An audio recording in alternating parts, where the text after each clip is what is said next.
Hello friends, welcome to IICS platform. आज है 22 मई और उसका हम करेंगे करंट अफेयर। तो चलिए न्यूज़ स्टार्ट करते हैं। फर्स्ट न्यूज़ है रेंज लाइन के ऊपर। देखो, रेंज लाइन होता क्या है। देखो, सबसे पहले अपन समझते हैं ये न्यूज़ में क्यों आया है। तो यूएन की एक रिपोर्ट आई है on degradation of rangeland और कहा है said that million of pastoralist, ये क्या होता है, who are livestock and depend on grassland need recognition of rights। देखो, यूएन की एक रिपोर्ट आई है, उनने बोला है कि जो रेंज लैंड है उसका डिग्रेडेशन हो रहा है और इसी के साथ बोला है कि जो पेस्टोरलिस्ट है, कई सारे पेस्टोरल, मिलियन ऑफ पेस्टोरलिस्ट, वो क्या करते हैं। पेस्टोरलिस्ट कौन होते हैं? पेस्टोरल वो लोग होते हैं जो कि लाइव स्टॉक को अपने घर में पालते हैं और उनका दूध यूज करते हैं या फिर उनको चराते हैं। चराने का मतलब क्या है कि हमारे गांव की लैंग्वेज में रेयर को, जो रेयरिंग होती है लाइव स्टॉक की, उसको हिंदी में बोला जाए चरना। तो मतलब जो बफेलो और काऊ जाती थी तो चरने के लिए जाते थे। हमारे गांव में जैसे बोला जाता है कि जाओ भैंस को और गाय को चरा के लाओ, तो that is old rearing of live stock. तो ऐसा ही बोला है, उन्होंने बोला है कि जो मिलियन ऑफ पेस्टोरलिस्ट हैं जो कि लाइव स्टॉक को रेयरिंग करते हैं और उनका दूध मूध यूज करते हैं और दैट इज पालते हैं जो बफेलो और काऊ को, तो उनको भी, उनका भी राइट रिकोगनाइज करें। उनको भी ज़रूरत है कि उनका भी राइट बचे और उनको भी बेनिफिट मिलना चाहिए। और दूसरी बात बोली है इनने कि रेंज लैंड का वर्ल्ड में हाफ ऑफ डिग्रेडेशन हो चुका है। मतलब हाफ ऑफ रेंज लैंड का डिग्रेडेशन हो चुका है according to UN convention on combating desertification.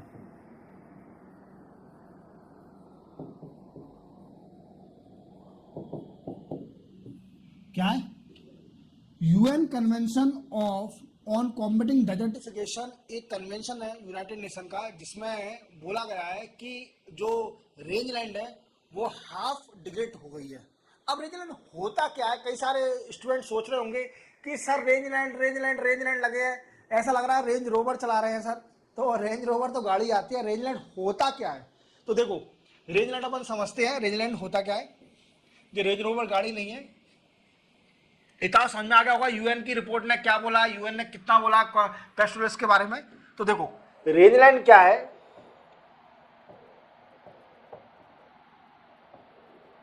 World में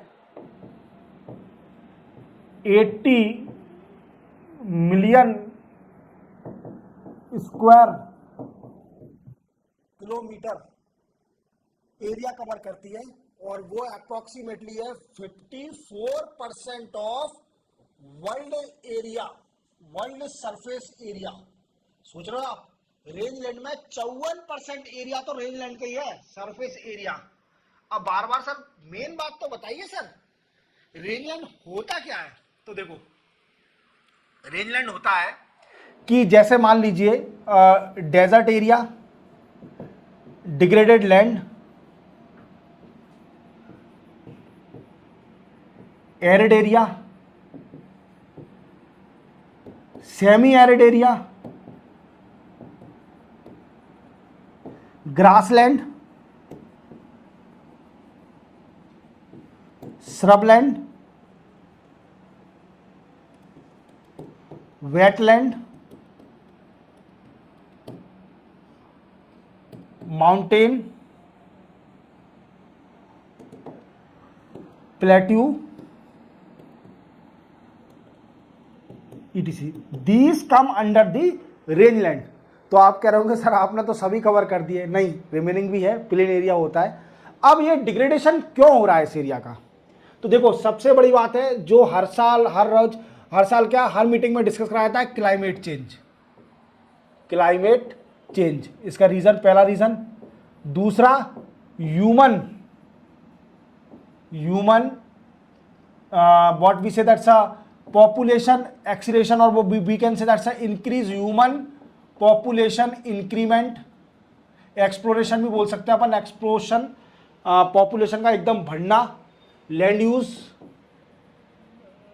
लैंड का यूज करना प्रॉपर तरीके से नहीं, और इसका फार्मलैंड में इसका यूज करना, फार्मलैंड यूज होना, तो इसलिए ये डिग्रेड हो रहा है। तो यूएन की रिपोर्ट आई थी, और आप ध्यान रखिए पेस्टोरलिस्ट को भी बचाना है, उनको भी राइट देना है, साथ में रेंज लैंड को भी बताना है। तो आप समझ गए होंगे रेंज लैंड होती क्या है, कितना परसेंट एरिया में, वर्ल्ड में क्या रेशो है, इंडिया में क्या है, क्या पॉलिसी है। तो इसके बारे में आपको सब डिटेल में पढ़िए, नॉलेज मिल जाएगी, क्योंकि क्वेश्चन आ सकता है, क्योंकि अभी क्लाइमेट चेंज का बहुत इशू चल रहा है। मैंने आपको बताया कि ये पूरा कवर हो गया है। और आप देखिए रेंज लैंड का यूज़ क्या है, इतना डिस्कस क्यों हो रहा है। सबसे मेन बात क्या है कि रेंज लैंड का यूज़ क्या है। तो देखो रेंज लैंड एक कैकेल यूज़ में आता है, ये एक तरीके से कार्बन सिंक। अब ये होता क्या है सर, आप तो नई नई टर्मिनोलॉजी बता रहे हो, कार्बन सिंक होता क्या है। तो देखो कार्बन सिंक क्या होता है, जैसे मान लीजिए आपको पता है कि पेड़ पौधे कार्बन डाइऑक्साइड लेते हैं, ऑक्सीजन छोड़ते हैं, मतलब कार्बन सिंक कर लेते हैं, कार्बन अपने अंदर एब्जॉर्ब कर लेते हैं। तो इसी में आपको पता है कि क्लाइमेट चेंज का मेन इशू क्या है कि हमारे एनवायरनमेंट में कार्बन डाइऑक्साइड की मात्रा ज़्यादा बढ़ते जा रही है, इसलिए हमारे यहाँ पर क्लाइमेट चेंज, वर्ल्ड में क्लाइमेट चेंज हो रहा है। तो ये रेंज लैंड कार्बन को सिंक कर सकता है, कार्बन को अपने अंदर समा सकता है। तो ये सबसे बड़ा पॉजिटिव पॉइंट होगा क्लाइमेट चेंज के ऊपर। तो देखना है भैया आपको रेंज लैंड का डिग्रेडेशन ना हो। और पेस्टोरलिस्ट हैं जो कि घास पर अपनी भैंस वगैरह चलाते हैं या काऊ चलाते हैं, लाइव स्टॉक या कैटल बोल सकते हैं अपन। तो पेस्टोरलिस्ट वो हैं, वो चलाते हैं, तो उनको भी राइट देना है। इसी के साथ हमें अपने रेंज लैंड को भी बचाना है। क्लियर हो गया होगा आपको। तो यूएन की रिपोर्ट आपको पूरी क्लियर हो गई होगी, मैंने बता दिया रेंज लैंड क्या होता है, यूएन की रिपोर्ट ने क्या बोला है, और ये क्यों रिड्यूस और डिग्रेडेशन हो रहा है, और दूसरी बात इसका रेंज लैंड का यूज़ क्या है। ठीक है, चलते हैं अपन नेक्स्ट न्यूज़ पर। नेक्स्ट न्यूज़ है हमारी इंपोर्ट ऑफ इलेक्ट्रॉनिक आइटम। देखो मेरे दोस्तों, आपने न्यूज़ में PLI के बारे में तो बहुत सुना होगा, अभी बहुत चल रहा है। हमारी सरकार की पॉलिसी है जिसका फुल फॉर्म है प्रोडक्शन लिंक्ड इंसेंटिव। मींस ये पॉलिसी में जो डोमेस्टिक इलेक्ट्रॉनिक प्रोडक्ट का बना रहे हैं जो कंपनियां हैं, उनको कुछ बेनिफिट मिलेगा, इंसेंटिव दिया जाएगा कि आप प्रोडक्शन अपना अच्छे से करिए, तो अपन को बाहर से इंपोर्ट ना करना पड़े इलेक्ट्रॉनिक सामान। और गवर्नमेंट ने कॉमर्स और इंडस्ट्री मिनिस्ट्री, जो कॉमर्स मिनिस्ट्री है, उसने एक नोटिफिकेशन निकाला है। क्या नोटिफिकेशन है कि इंडिया में जितने भी इलेक्ट्रॉनिक आइटम जैसे कि कंप्यूटर हो गया, लैपटॉप हो गया, ये इंपोर्ट हो रहे हैं, उनको कंप्लायंस करना पड़ेगा, compliance to standard decided by BIS, bureau of Indian standard. मैंने आपको पिछली न्यूज़ में बताया था कि ISO प्रमाणित, तो ISO टैग भी यही देती है, ब्यूरो ऑफ इंडियन स्टैंडर्ड। तो जितने भी इलेक्ट्रॉनिक आइटम हैं, इसके जो स्टैंडर्ड डिसाइडेड हैं वो फॉलो करना चाहिए, तो ही इंडिया में इंपोर्ट होंगे। अब देखो क्या हो रहा है कि चाइना जो गवर्नमेंट है वो इंडिया में चीप इलेक्ट्रॉनिक प्रोडक्ट को एक्सपोर्ट कर रही है इंडिया के अंदर, और आपको पता है वो साइड इफेक्ट कर रहे हैं, साइड इफेक्ट और डैमेज हो जाते हैं, जल्दी काम में नहीं आते, स्टैंडर्ड नहीं है वो, उनकी एक प्रॉपर वीकेंड से दैट्स अ स्टैंडर्ड नहीं है उसका कुछ भी, और वो कुछ ही प्रोडक्ट है, मतलब 5-6 महीने चले खराब हो गए, ठीक है। अब इंडिया ने बोला है कि अगर आपके जो BIS है उसके अकॉर्डिंग आपका प्रोडक्ट नहीं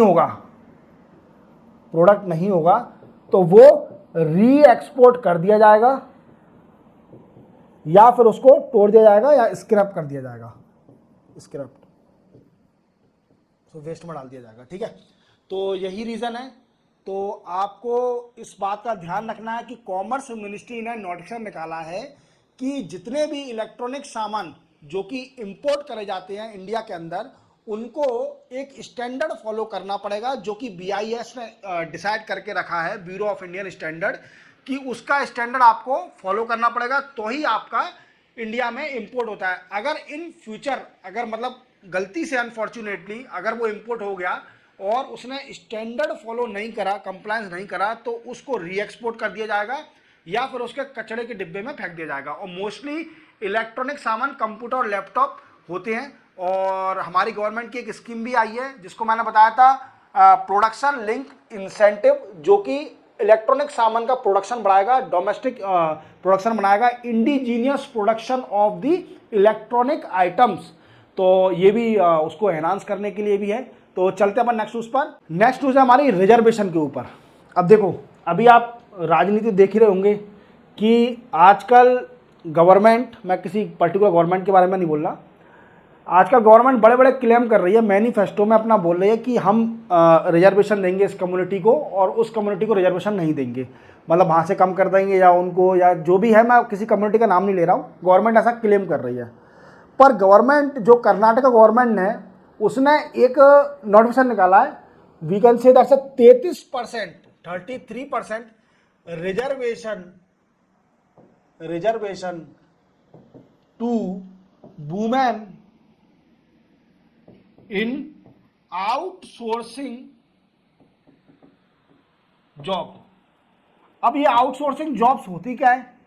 देखो मेरे दोस्तों, एक होती है कॉन्ट्रैक्चुअल जॉब, जिसमें कॉन्ट्रैक्ट कराया जाता है एम्प्लॉय के साथ कि आप इतने साल तक हमारे यहाँ जॉब करेंगे और इतना पैसा आपको मिलेगा, तो कॉन्ट्रैक्ट जॉब गई। एक होती है आउटसोर्सिंग जॉब। इसमें क्या है, कॉन्ट्रैक्चुअल जॉब जो होती है उसमें क्या होता है कि कभी कभी क्या करता है एम्प्लॉय कि क्लेम भी कर देता है कि मैंने इतने साल आपके यहाँ काम किया और आप मुझे परमानेंट नहीं कर रहे हैं। तो इसका सॉल्यूशन निकालने के लिए एक आउटसोर्सिंग जॉब आई है। इसमें क्या है टर्मिनोलॉजी, थर्ड पार्टी से कांटेक्ट करा जाता है, तीसरी पार्टी से कांटेक्ट कि हमको एम्प्लॉय की ज़रूरत है जॉब के लिए, कुछ एम्प्लॉय बताइए, लड़के बताइए, जो भी है पर्सन बताइए। तो वो क्या करता है, वो लड़के बताता है और वो रिक्रूट करवाता है वहाँ पर। तो मतलब तीसरी पार्टी के जरिए अपन जॉब रिक्रूट करें, उसको बोलते हैं आउटसोर्सिंग जॉब। समझ में आ गया? जैसे मान लीजिए एक मैंने कंसल्टेंसी सर्विस खोली, कंसल्टेंसी कंपनी खोली, आपको और डिटेल में बताऊंगा समझाने के लिए। मैंने कंसल्टेंसी कंपनी खोली, अब मेरे पास कई सारी कंपनियों से कांटेक्ट है, गवर्नमेंट डिपार्टमेंट और गवर्नमेंट जितने भी डिपार्टमेंट हैं वो मेरे सारे कांटेक्ट हैं।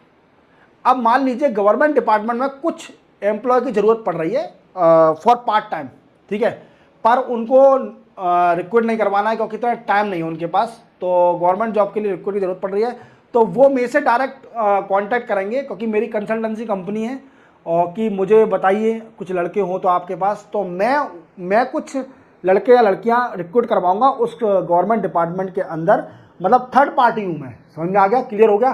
तो आउटसोर्सिंग जॉब के लिए कर्नाटक गवर्नमेंट ने 33 रिजर्वेशन दिया है वुमेन को। तो देखो यहाँ पर दो चीज़ क्लियर होती है कि यहाँ पर होता है women empowerment, women empowerment and feminism, ठीक है, और making independence of the women that, ठीक है। इसी के साथ ये न्यूज़ कंप्लीट होती है। 22 मई के न्यूज़ हमारी पूरी कंप्लीट होती है। क्योंकि आजकल न्यूज़ कम क्यों आ रही है, इसका भी रीज़न है क्योंकि अभी हमारे इंडिया में जनरल इलेक्शन चल रहा है और इलेक्शन के कारण सभी पूरे न्यूज़पेपर जितने भी हैं, जितने भी सोर्स ऑफ न्यूज़ हैं, वो पूरे सरकार की रैलियाँ और उनके डिसीजन, उनकी मैनिफेस्टो से भरे हुए हैं, और वो मुझे लगता है कि वो रिलीवेंट नहीं है। क्योंकि ठीक है इन फ्यूचर हो जाते हैं तो वो रिलीवेंट बन जाते हैं, प्रॉमिस कोई रिलीवेंट नहीं होता जब तक वो एक्शन में ना आ जाए, ऑन द सरफेस अगर काम होना उस पर काम स्टार्ट ना हो जाए तब तक वो बकवासी है, कोई प्रॉमिस कोई मायने नहीं रखते। ठीक है, इसी के साथ मैं आपसे अलविदा कहता हूं, मिलते हैं 23 मई को नए करंट अफेयर के साथ। जय हिंद।